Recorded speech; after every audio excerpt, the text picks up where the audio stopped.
خود ہی اس ساری صورتحال کا شکار ہر پارٹی ہو ہوتا ہے سب کے ساتھ، لیکن لیسن ہم لرن نہیں کرتے۔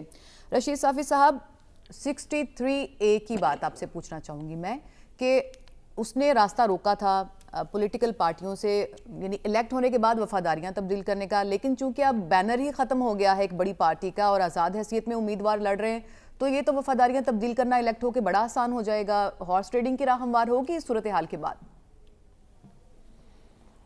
بالکل، راہ تو کیا میرے حساب سے تو پوری شاہراہ ہی فراہم کر دی گئی ہے ہارس ٹریڈنگ کے لیے۔ اگر یہی صورتحال برقرار رہی، آزاد امیدواروں کے لیے ایک ایسی فضا بنائی دی گئی ہے کہ آنے والے دور میں ان کی اہمیت بھی زیادہ ہوگی، ان کی قیمت بھی زیادہ ہوگی، اور آزاد امیدوار ہی حکومتیں بنانے اور حکومتیں بگاڑنے میں بنیادی کردار ادا کریں گے۔ آج جو سینٹ کے فلور پہ ایک اور قرارداد جو پیش ہوئی ہے، جو انتخابات کے التوا کے حوالے سے، ہلال رحمان یہ بھی آزاد امیدوار ہے۔ اس سے پہلے جس نے قرارداد پیش کرنے کی کوشش کی، ہدایت اللہ صاحب، وہ بھی آزاد امیدوار تھے۔ اس سے پہلے جی سارے فاٹا سے ہے، اور دلچسپ بات یہ ہے کہ یہ ہلال رحمان صاحب جس ایجنسی سے، قبائلی ایجنسی سے میرا تعلق ہے، اسی سے ان کا تعلق ہے۔ وہاں پہ برفباری میں نے کبھی زندگی میں نہیں دیکھی، جس برفباری کا وہ جواز بنا رہے ہیں وہاں پہ سرے سے برفباری ہوتی ہی نہیں ہے۔ وزیرستان میں برفباری ہوتی ہے، باجوڑ کے کچھ بالائی علاقوں میں برفباری ہو جاتی ہے،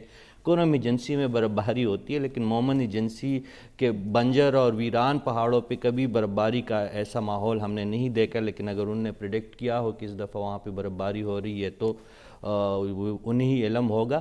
کہنے کا مطلب جو آپ کا سوال تھا کہ یہ ایک ہارس ٹریڈنگ اور کرپشن کا ایک نیا رستہ کھولا گیا ہے، اور ایک بڑی سیاسی جماعت کو انتخابی دوڑ سے باہر کر کے آپ نے جو کمزور پارلیمانی نظام ہے اس کی وقت مزید گرا دی ہے۔ اب تاریخ میں ہم نے کبھی یہ نہیں دیکھا تھا کہ انتظامی اور مالیاتی بنیاد پہ اتنی بڑی جماعت کو سیاسی پورے جو ایک انتخابی عمل ہے اس سے ہی باہر کیا گیا ہے۔ یہی الیکشن کمیشن اگر اتنا ہی اصولوں کا پابند ہے تو ہماری جو ایک دوسری جماعت ہے، قوم پرست جماعت ہے، عوامی نیشنل پارٹی کا اسی قسم کا ایک ان کا بھی کیس مقدمہ چل رہا تھا الیکشن کمیشن کے ساتھ۔ انہوں نے بھی پارٹی انتخابات نہیں کروائے تھے، لیکن انہوں نے 20,000 روپے دے کے لالٹین کا جو ایک نشان ہے لالٹین کا وہ حاصل کر لیا، اور پی ٹی آئی جو ہے اتنی بڑی جماعت جو اس ملک کی حکمران جماعت رہی ہے، خیبر پختونخوا میں 2 دفعہ حکومت بنا چکی ہے، تیسری دفعہ حکومت بنا سکتی تھی، لیکن ان کو آپ نے ایک سیاسی اور پارلیمانی نکل گیا نا۔ جب معاملہ سپریم کورٹ میں چلا گیا، سپریم کورٹ میں پھر آپ نے دیکھا کہ جس طرح ہیئرنگ ہوئی، پھر تو سارے قانونی پیچیدگیاں اور سارے سوالات سامنے آئے، تو سیٹسفائی نہیں کر پائی پی ٹی آئی۔ ویسے وہاں پہ ہم نے دیکھا کہ ڈاکیومنٹیشن نہیں تھی، جیسے کل ڈاکٹر صاحب بھی بات کر رہے تھے کہ انفراسٹرکچر ہی کوئی نہیں ہے یہاں پہ پولیٹیکل پارٹیز کا۔ جی بنیاد تو جو رکھ دیا تھا وہ الیکشن کمیشن نے رکھا ہے۔ ایک پیمانہ انہوں نے پاکستان تحریک انصاف کے لیے جو اختیار کیا ہے وہ عوامی نیشنل پارٹی کے لیے کیوں نہیں؟ ٹھیک ہے، انہوں نے 13-14 جو چھوٹی جماعتیں ہیں جو کبھی پارلیمان کا حصہ نہیں رہی ہے ان کو کالعدم قرار دیا ہے، لیکن یہ کہانی ابھی ختم نہیں ہوئی پاکستان تحریک انصاف کے حوالے سے۔ یہ آپ نے اگر کل ریمارکس معزز جج صاحبان کے دیکھے ہوں گے، انہوں نے فارن فنڈنگ کیس کے حوالے سے بھی بات کی ہے۔ اب اس کے بعد تو مجھے یہ خدشہ ہے کہ اس پارٹی کو مکمل طور پر کالعدم ہی قرار نہ دیا جائے آنے والے دنوں میں۔ لیکن یہ ایک ایسا عمل ہے، دیکھیں نواز شریف صاحب کو 1999 سے لے کر 2018 تک، اور اس سے یعنی تقریباً 14-15 سال ان کو ایک سیاست سے اور حکمرانی سے محروم رکھا گیا، لیکن جب بھی ان کو پھر موقع ملا وہ دوبارہ پھر آئے اور سیاست پہ چاہ گئے۔ اب خان صاحب تو ان سے زیادہ جنگجو ہے، ان سے زیادہ بہادر ہے، میرے خیال میں وہ ضرور واپس آئیں گے۔ ان کو اس لحاظ سے پیپلز پی ٹی آئی کو ختم نہیں کیا جا سکتا۔ اس پہ نقصان اس وقت جو ہے نشانات بھی ملے ہیں جو اس وقت ٹاک آف دی ٹاؤن بنے ہوئے طرح طرح کے نشان، اس کے اوپر بھی آپ کا ایک کوئک کامنٹ چاہوں گی میں۔ جی ہمارے جو ایک محترم ساتھی یہاں پہ ہمارے پینل میں بیٹھا کرتے تھے، اب جو الیکشن آج کل لڑتے آئے ایاز امیر صاحب، ان کے ایک پسندیدہ لیڈر ہے ہماری صوبے سے خیبر پختونخوا علی امین گنڈاپور کو، ان کو بوتل کا نشان الاٹ ہوا کسی کو پیالہ تمایا گیا ہے, کسی کو چینک آپ بتا رہی ہے کہ دیا گیا, کسی کو ہارمونیم بجانے کا ٹاسک دیا گیا, اسد قیصر صاحب کو جو ہے ویل چیئر. مجھے تو پیمانہ سمجھ نہیں آ رہا کہ کس پیمانے کے تحت ہری مرچ کا جو ایک نشان ہے, اس کی مجھے کوئی سمجھ نہیں لگ رہی. میرے خیال میں یہ تیز کرنے والی بات ہے کسی آئینی ادارے کے لیے.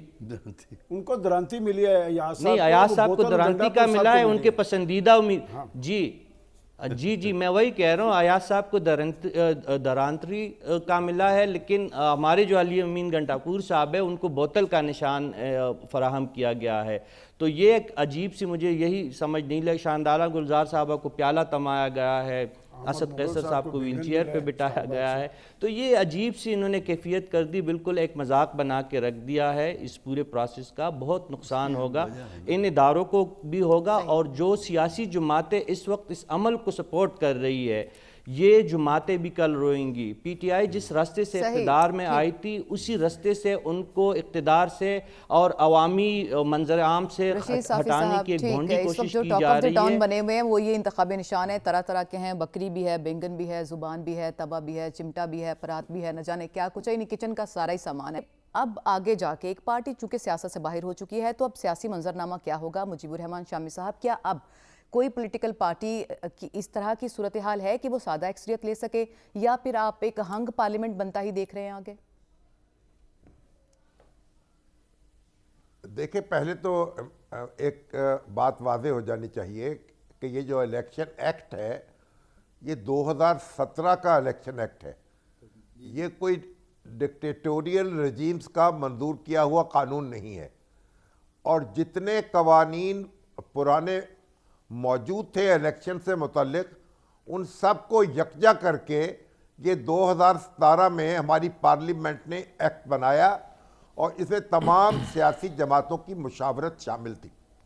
اس کے بعد وقتاً فوقتاً اس میں ترامیم ہوتی رہیں, اور اس کا جو آرٹیکل 215 ہے اس کو آپ پڑھ لیں. اس میں واضح طور پر لکھا ہوا ہے کہ کسی جماعت کو سمبل کس صورت میں ملے گا الیکشن میں حصہ لینے کے لیے. تو یہ بات جو ہے کہ یہ کوئی ڈکٹیٹوریل رجیم میں یہ قانون بنا ہے, ایسا نہیں ہے.